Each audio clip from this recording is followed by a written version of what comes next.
Welcome back to Nick's Adventrex, and on today's episode of Questing for Nevada Historical Markers, I'm going to hit up 2 markers on US 93, and then we're going to move on to Nevada 375, the extraterrestrial highway, but just for a brief stop, and then on to Nevada 318 for our last and 4th marker on today's episode.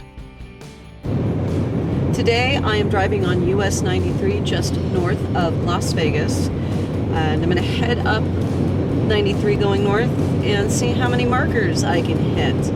This is the same highway that you would take if you were going to head to Area 51 in Rachel, Nevada.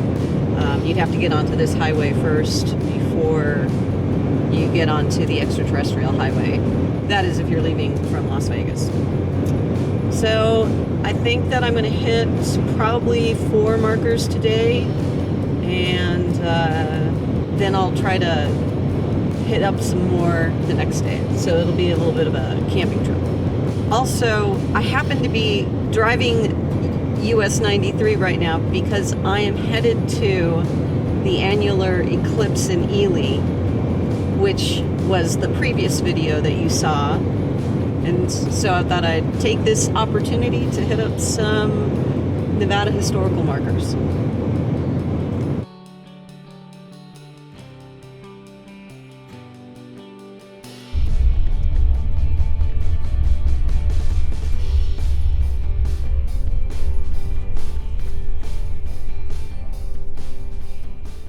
We have made it to our first marker on today's journey, and it is the Old Boundary, Nevada's southern boundary, 1861 to 1867. The 37th degree north latitude is marked at this point as the dividing line between the territories of Utah and New Mexico, under the provisions of the Compromise of 1850, which originally organized the land ceded by Mexico in 1848.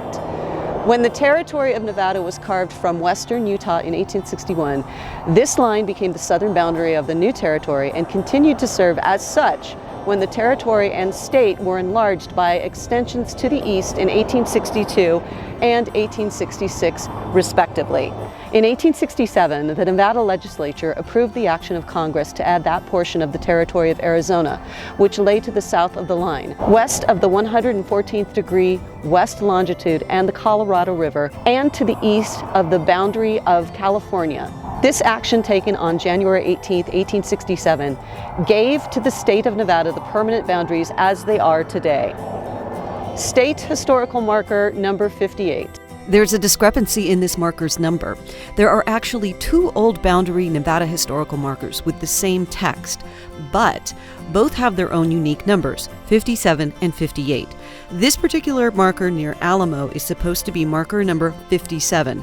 The other Old Boundary marker, same text on the plaque, near the town of Beatty, Nevada, is supposed to be marker number 58, according to the official Nevada Historical Preservation Office website. However, I think the plaques accidentally got swapped. So this marker is labeled as number 58, when in reality it should be number 57. There we go. And we are just off of US 93, just outside of, I think we're like south of Alamo, Nevada.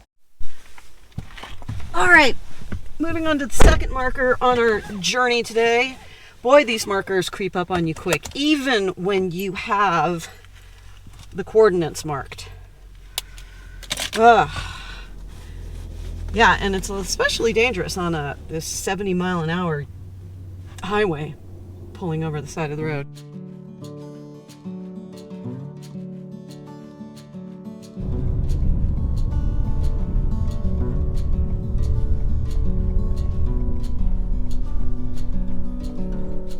Well, this is a real bummer. This is where the sign was supposed to be. This would have been marker number 38, and it would have read, Pahranagat Valley is named after a local Shoshone Native American tribe.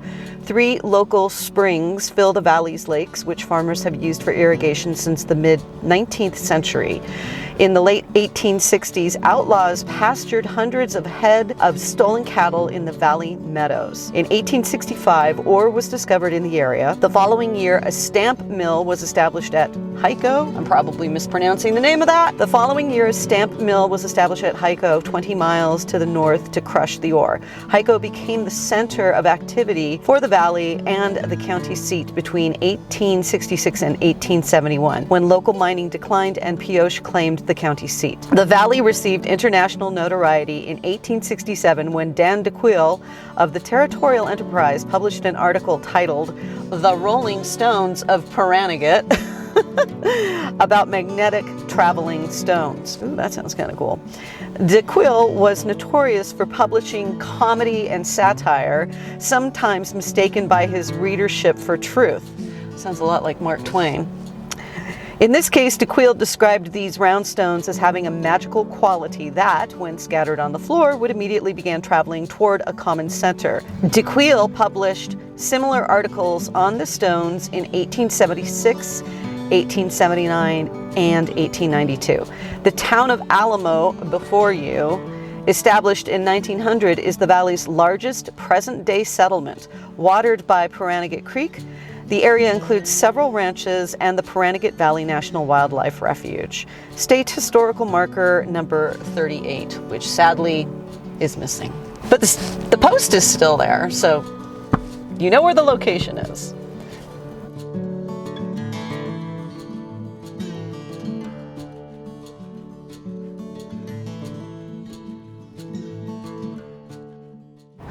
This is right off of the road that you take to go to Area 51. And this one says, Crystal Spring. Crystal Spring was used as a watering place and campsite on an alternate route of the Mormon Trail in mid-19th century. The town site was designated as the provisional county seat for Lincoln County in 1866. With the intention of organizing the new county, Governor Henry G. Blasdell left Carson City in April 1866, accompanied by over 20 people. After a perilous journey through Death Valley, California, they ran out of supplies and food. One man died, the others survived on lizards and other desert animals. The governor and another man raced to Logan City to obtain supplies and returned to the party, so they reached Crystal Spring. The governor found that the region lacked the number of voters necessary to meet the requirements to become a county. A year later, the county government was organized as Hiko. State historical marker number 205. All right, moving on to marker number, I think 206, which is Hiko, which is what they were talking about in this particular marker.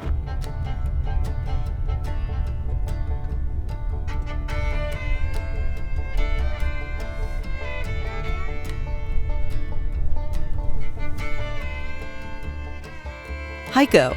As early as 1865, a camp was established here, and during the spring of 1866, W.H. Raymond and others laid out the town site. The name Hiko is apparently based on a Shoshone term for white man or white man's town. Raymond purchased a 5-stamp mill and had it shipped via the Colorado River to Colville and then hauled by oxen the 140 miles to this site. In November 1866, milling began on Pahranagat ores, and soon after, Hiko became the first county seat of Lincoln County. In March 1867, Raymond spent nearly $900,000 developing the region before the enterprise failed. The mill was moved to Bullionville in 1870. Hiko consequently declined in population and importance, which accelerated following the removal of the county government to Pioche in February 1871. Thanks again for joining me on this Nevada historical marker quest. Next episode, we're headed to the town of Ely.